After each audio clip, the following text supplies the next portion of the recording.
You've probably heard it, right? You quit sugar, feel bad immediately, and then feel better after. Let's break it down with science and find out the obvious and unexpected effects of quitting sugar. Part 1. The sugar withdrawal phase, days 1 to 7. When most people say they want to stop eating sugar, what they usually mean is that they want to cut down on added sugar and the ultra-processed foods that carry it. That distinction matters. The problem is not an apple, plain yogurt, or milk. The real issue is the modern food environment, where sugar shows up everywhere. Soft drinks, desserts, sweet coffees, breakfast cereals, flavored yogurts, sauces, granola, healthy bars, and liquid calories that barely register as food. For body composition, this matters because these foods are easy to overconsume, low in satiety, and very effective at pushing total calories above what your physique goals actually require. A lot of these foods are rich in rapidly digestible carbohydrates, meaning they are broken down and absorbed quickly. That creates a faster rise in blood glucose, and the body responds by releasing insulin to move that glucose into cells. Insulin is not the enemy. It is a normal, essential hormone. But when the day is built around frequent sweet snacks, sweet drinks, and low-fiber processed foods, you often get repeated swings in energy and appetite. That pattern can make it harder to stay full, harder to hit your macros accurately, and harder to maintain a calorie deficit if fat loss is the goal. This is why sugar is not poison, but habitual high sugar intake can still be a real problem for fitness progress. In controlled nutrition research, the total diet pattern matters more than one ingredient in isolation. But in real life, added sugar often comes packaged with poor food quality, weak satiety, and a high reward value. A review published in the British Medical Journal in 2013 found that higher intake of dietary sugars was associated with increased body weight when calories also increased. That is the practical point. Sugar often becomes a tool for accidental overeating, and accidental overeating is one of the fastest ways to stall visible progress. The moment you cut added sugar sharply, the first change is not magical fat loss. The first change is a shift in fuel delivery. You are simply getting less fast glucose from the foods that used to hit your bloodstream quickly. That means fewer sharp peaks, but also fewer quick emotional rescues from sweet foods. The body can still use carbohydrate from rice, oats, potatoes, fruit, and other staples, but if your usual pattern included sweet drinks, candy, or processed snacks between meals, your brain immediately notices that something familiar is missing. That gap between old habits and new intake is what makes the first few days feel harder than expected. Part of that early adjustment also involves glycogen, which is stored carbohydrate in muscle and liver. Glycogen is not the same thing as sugar addiction, but it does affect how you feel in training and throughout the day. If you cut sugar and accidentally reduce total carbohydrate intake, your glycogen stores may begin to drop, especially if you train hard, walk a lot, or live a physically active lifestyle. Each gram of glycogen is stored with water, so losing some glycogen can also reduce water retention and body weight quickly. That may look encouraging on the scale, but in the gym, it can make muscles feel flatter and reduce the feeling of fullness or pump.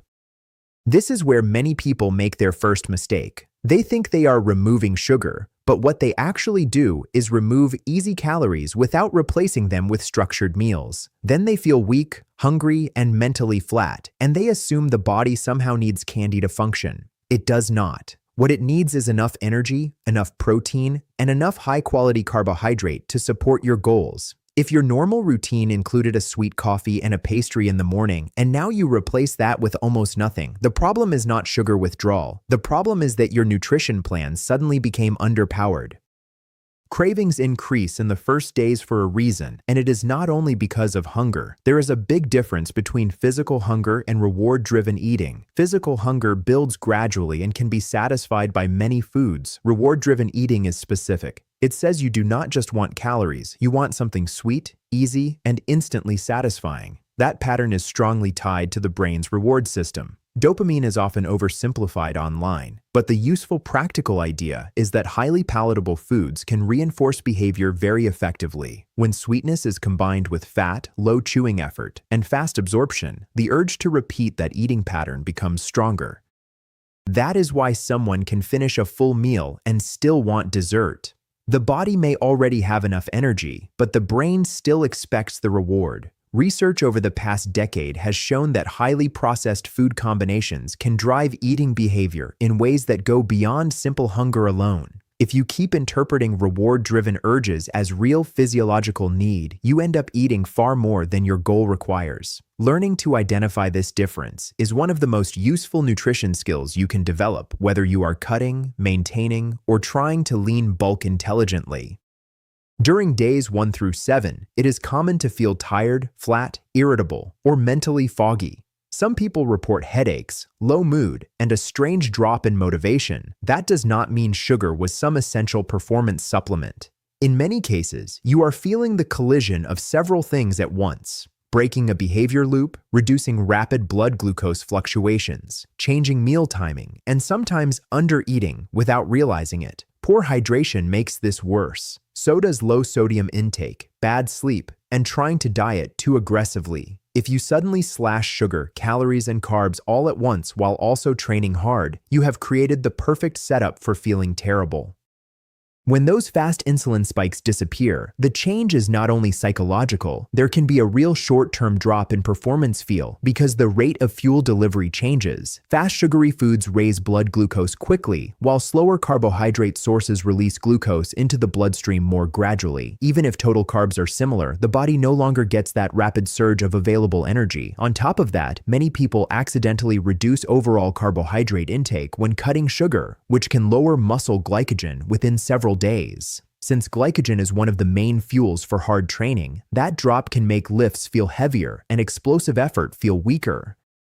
There is also another physiological layer. Lower glycogen means less water stored inside muscle because glycogen binds water. That can make muscles feel flatter, reduce pump sensation, and create the impression that strength has disappeared, even if actual muscle tissue has not changed at all. At the same time, higher insulin peaks normally increase blood flow and can enhance that full, energized training feeling. When those peaks become smaller, the session may feel less powerful at first. So the early weakness is usually a mix of slower glucose delivery, lower glycogen, less muscle water, and temporary nervous system adaptation to a more stable fuel pattern. Training performance in the first week may also take a hit, especially if you are used to sweet pre-workout foods, sports drinks, or constant snacking. You may notice a weaker pump, lower session excitement, and a stronger sense that the workout is dragging. That does not mean the strategy is failing. It usually means you removed a fast fuel source or a strong reward cue that had become part of your training ritual. There is also a psychological component. If your brain expects sweetness before training and does not get it, perceived readiness can drop. That matters because perception affects effort, but perception is not the same as actual long-term performance capacity. The practical solution is not to go back to random sugar intake. The solution is to organize your fuel better. If muscle gain, recovery, or performance matters, do not cut added sugar by accidentally undereating total carbs. Use purposeful carbohydrate sources instead. For many active people, around 30 to 60 grams of carbohydrate in the meal before training works well. Depending on body size, total daily intake, and session length, that could be oats, rice, potatoes, fruit, or bread paired with protein. Around 25 to 40 grams of protein in that meal also helps support muscle protein synthesis and satiety. Now, you are not relying on a sugar spike. You are fueling training like someone with a plan. To get through days 1 through 7 without feeling wrecked, meal structure matters more than willpower. Build meals around foods that digest predictably and keep you full. Eggs with oats and fruit works. Greek yogurt with berries and nuts works. Rice with chicken and vegetables works. Potatoes with lean meat works. A high-protein snack such as cottage cheese, skyr, or a protein shake with fruit can help bridge meals without turning into a binge trigger. Aim for hydration to stay consistent throughout the day, not just around workouts. If you use caffeine, keep it moderate. Too much caffeine on reduced food intake can amplify anxiety, headaches, and energy crashes. This is also not the week for reckless restriction. If you normally eat 2,500 calories and suddenly drop to 1,600 while removing all sweet foods, of course you will feel awful. A better move is to keep calories appropriate for your goal and improve food quality within that target. For fat loss, use a moderate deficit, not a crash diet. For maintenance or muscle gain, keep carbohydrates high enough to support training quality. Active people do not need to fear carbs. They need to distinguish between useful carbohydrates and easy-to-overeat processed sugar foods. That distinction is what separates reactive dieting from performance-oriented nutrition. The key takeaway from the first week is simple. Your body is not being damaged because sugar disappeared. It is adjusting. You are moving away from fast, reward-driven energy patterns and toward more stable fuel regulation. That transition can feel uncomfortable, but discomfort is not the same thing as dysfunction. If you keep protein high, keep carbs purposeful, keep hydration and sleep in check, and stop letting sugary convenience foods dominate your intake, the roughest phase usually passes. And once it does, the next stage becomes much more interesting because that is where appetite stabilizes, energy evens out, and the visible performance benefits begin to show. Part 2. The Metabolic Reset, Week 2 to 3. By the second and third week, the biggest change is not that your body suddenly becomes clean. The real change is that your metabolism starts feeling more predictable. When added sugar intake drops, the number of rapid glucose spikes across the day usually drops too, especially if sweet drinks, desserts, and snack foods have been replaced with more structured meals. That matters because insulin sensitivity, in simple terms, is how well your cells respond to insulin's signal to take glucose out of the blood and use or store it. Better day-to-day stability usually means fewer crashes, better focus, and less of that urgent feeling that you need something sweet right now. This does not mean insulin becomes good only when sugar is gone. Insulin is doing its job all the time. What improves in this phase is the rhythm of incoming energy. Instead of hitting the system with repeated fast, low-satiety calories, you are more likely eating meals that digest more slowly and produce a more controlled response. That is a huge advantage for fitness goals because stable blood glucose makes it easier to think clearly, move consistently, and train without relying on constant food stimulation.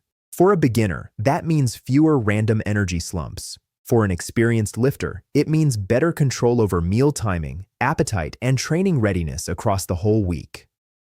Appetite regulation also starts getting better in this phase, and that is one of the most practical benefits you can get from improving food quality. Protein, fiber, and total food volume matter here. A meal built around eggs, oats, berries, and yogurt usually keeps you fuller than a sweet pastry with the same calories. Chicken, rice, vegetables, and olive oil will usually hold appetite better than a sugary cereal bar and a flavored coffee. Reviews on dietary protein consistently show higher protein eating patterns support satiety, and recent systematic work on cereal fiber shows higher fiber choices tend to improve appetite control as well.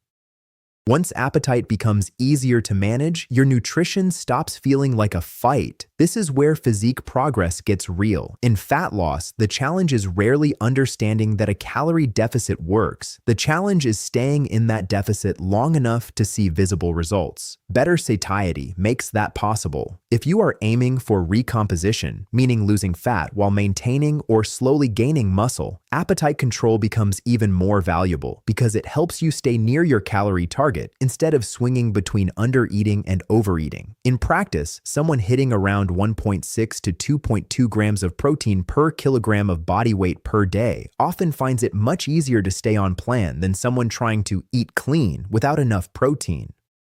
Another thing that changes in week 2 and 3 is the type of energy you feel. Stimulated energy is loud. It comes with a quick lift, then a drop. Stable energy is quieter, but it lasts longer. Many people mistake the absence of dramatic highs for low energy, when in reality, they are just not getting the same roller coaster effect anymore. This matters more than it sounds. Stable energy supports step count, daily movement, concentration at work, and training consistency. It helps you stay active outside the gym, and that matters because body composition is shaped by both training and total daily energy expenditure. A nutrition strategy that feels exciting for 30 minutes but ruins the next 3 hours is usually a bad strategy. At this point, it is important to say something clearly. Removing sugar does not burn fat by magic. Fat loss happens because, over time, energy intake is lower than energy expenditure. That is the principle of energy balance, and there is no way around it. What cutting added sugar often does is make that balance easier to control. You drink fewer calories without noticing. You snack less impulsively. You feel fuller from meals. You stop stacking sweet extras on top of an already adequate intake. That is why body composition can begin to shift during this stage, even if the mirror has not completely changed yet. If you are eating fewer unplanned calories while keeping protein intake high and resistance training consistent, you create the exact environment needed to lose body fat while protecting lean tissue. That does not require perfection. It requires repeatability. For muscle retention during a cut, protein is critical, and training has to stay hard enough to give the body a reason to keep muscle. For a lean bulk, the same logic applies in reverse. Stable appetite helps you add calories with more precision instead of drifting into a sloppy surplus filled with low-quality food that adds fat faster than muscle. A lot of people also notice they feel less puffy in week 2 and 3. It is usually not because inflammation has vanished overnight. It is more often because ultra-processed, high-sugar foods tend to come bundled with excess calories, low fiber, and a diet pattern that is less predictable overall. When those foods go down, so does the chance of big swings in sodium, refined carbs, and overeating. Some reviews now report that higher ultra-processed food consumption is frequently associated with higher inflammatory biomarkers. But the stronger point is simpler. Predictable food choices usually make your body feel better, even before major fat loss shows up. The digestive side also improves for many people. And again, the reason is broader than just less sugar. Cutting added sugar often pushes you toward a better overall diet pattern. You eat more whole foods, more fiber, more potassium-rich foods, more protein, and fewer ultra-processed snacks. Gut bacteria respond to the pattern of the diet, not just one single ingredient in isolation. Reviews from recent years have emphasized that dietary patterns can rapidly shape microbiome composition and metabolism. In practical terms, when meals become more consistent and fiber intake rises, digestion often becomes more regular, fullness improves, and random cravings become easier to separate from actual hunger.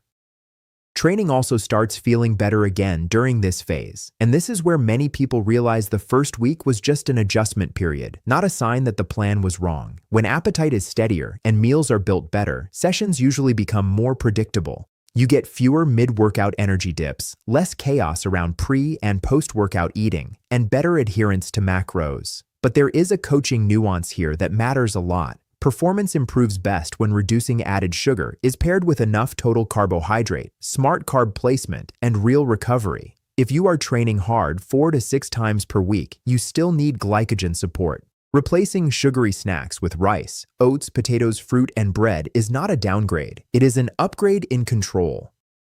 The practical strategy for week 2 and 3 is simple, but it has to be executed consistently. Set protein first. For most lifters, 1.6 to 2.2 grams per kilogram of body weight per day is a strong target range. Spread that across 3 to 5 feedings, with roughly 20 to 40 grams per meal, depending on body size. Put a meaningful portion of your daily carbs around training if performance matters, especially in the meal before and after lifting. Use fruit and starches instead of sugary convenience foods when you want energy. Build meals big enough to be satisfying. The trap is replacing sugar with tiny low-calorie foods that leave you starving and trigger rebound overeating later. By the end of this phase, the most important win is not that you have become stricter. It is that your body starts becoming easier to manage. Hunger is more predictable. Energy is more even. Macros are easier to hit. Workouts stop depending on stimulation and start depending on preparation. That is a powerful shift, whether your goal is fat loss, recomposition, or building muscle with minimal fat gain. Week 2 and 3 are where your nutrition stops feeling like damage control and starts feeling like a system. And once you have a system, progress is no longer based on mood. It is based on structure, and structure is what gets results. Part 3. The long-term effects, day 30 and beyond. By day 30, the biggest change is that your system becomes easier to control. Appetite is less chaotic, energy is more even, and food choices start feeling less reactive. That matters more than people think because body composition is built from repeated decisions, not one week. Visible progress still depends on the fundamentals: total calorie intake, enough protein, effective resistance training, adequate sleep, and consistency over time. Cutting added sugar can support all of those, but it does not replace them. It makes the basics easier to execute, and that is where results really come from.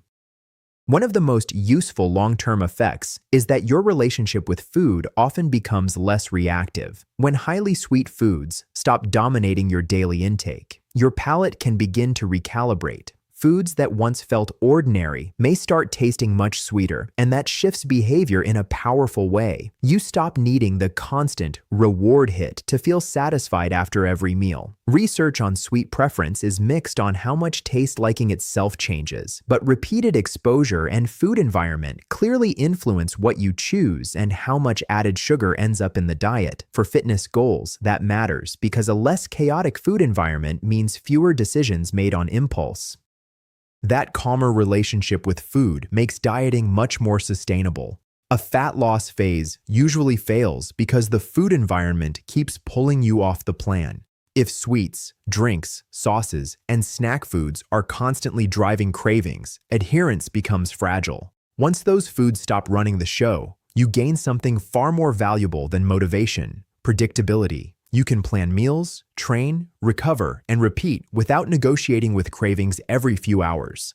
For a beginner, that means fewer cheat meal spirals. For an advanced lifter, it means better execution during a cut or a cleaner surplus during a growth phase. In bodybuilding terms, predictability is an advantage because predictable behavior creates measurable progress.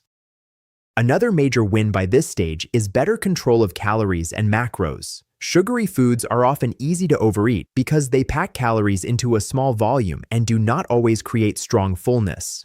Replace those foods with more structured meals and it becomes much easier to hit protein, keep fats in the right range, and use carbs with purpose instead of by impulse. That is huge, whether your goal is cutting, maintenance, or lean bulking. In practice, someone trying to gain muscle might still eat 3,000 calories, but now those calories are easier to direct toward protein, training fuel, and recovery, instead of random extras that push body fat up faster than necessary.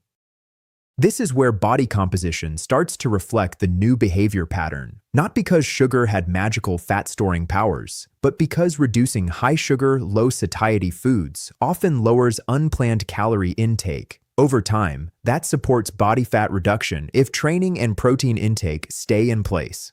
Resistance training matters a lot here because it helps preserve or increase lean mass while dieting.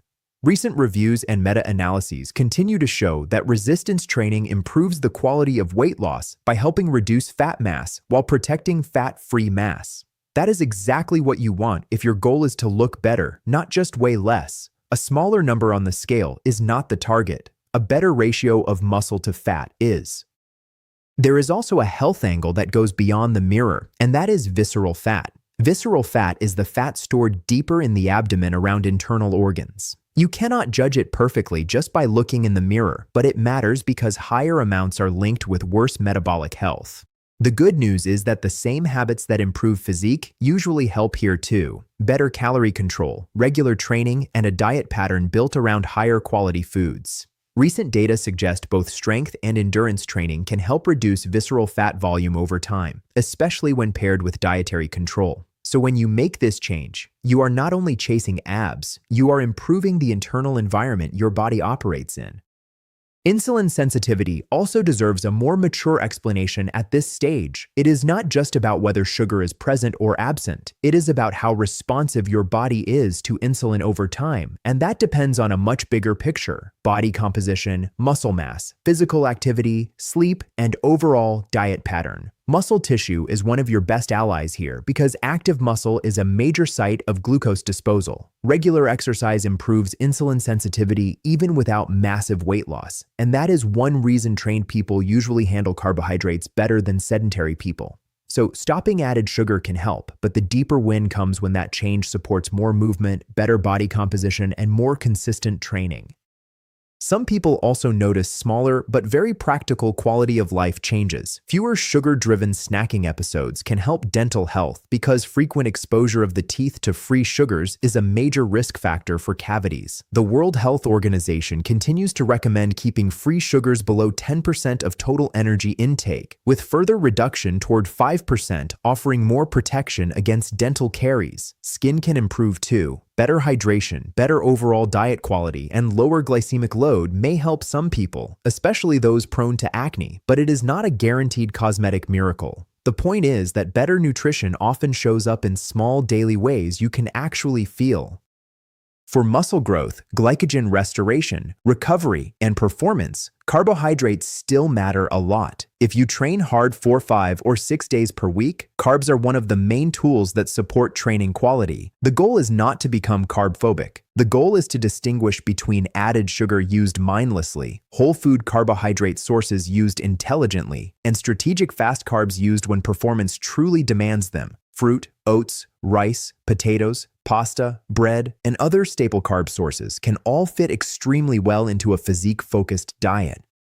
For athletes and bodybuilders, this distinction matters even more. If you remove sugar and accidentally crash total carbohydrate intake, training quality can drop, pumps can flatten, recovery can slow, and session output can fall. Practical intake depends on the phase and training load, but sports nutrition literature continues to place daily carbohydrate needs on a broad range depending on volume and intensity, with higher needs for harder training blocks. The smart move is to place a meaningful portion of your daily carbs around training, while keeping the rest of the diet structured and protein-rich. That gives you performance without letting random sugar drive the plan.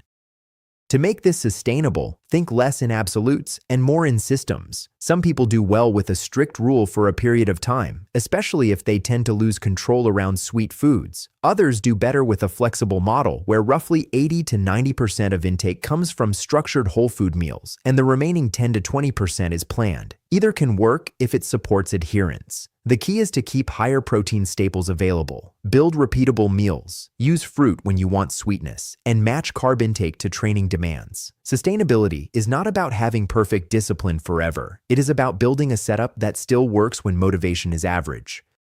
By the end of 30 days, the biggest win is not that you simply ate less sugar. It is that your body and routine become easier to manage. Hunger is more predictable. Macros are easier to hit. Training support becomes more intentional. Body composition goals become easier to pursue because the daily friction is lower. That is the long-term value of this change. It is not a detox, and it is not a shortcut. It is a shift from reactive eating to controlled nutrition. And once you make that shift, progress stops depending on mood and starts depending on structure. That is exactly where real physique results begin to compound. So the real lesson is simple. Cutting added sugar is not magic, but it can make fat loss, body recomposition, and even lean bulking much easier if you do it correctly. Do not just remove sweet foods and hope for results. Replace them with a structure that works. Keep protein high, keep carbs smart, keep calories matched to your goal, and make your meals filling enough that cravings stop controlling your decisions. If training performance matters, do not fear carbohydrates. Use better carb sources and place them around your workouts. The goal is not to eat perfectly. The goal is to build a system you can repeat long enough to actually see progress in the mirror, in the gym, and in your daily energy.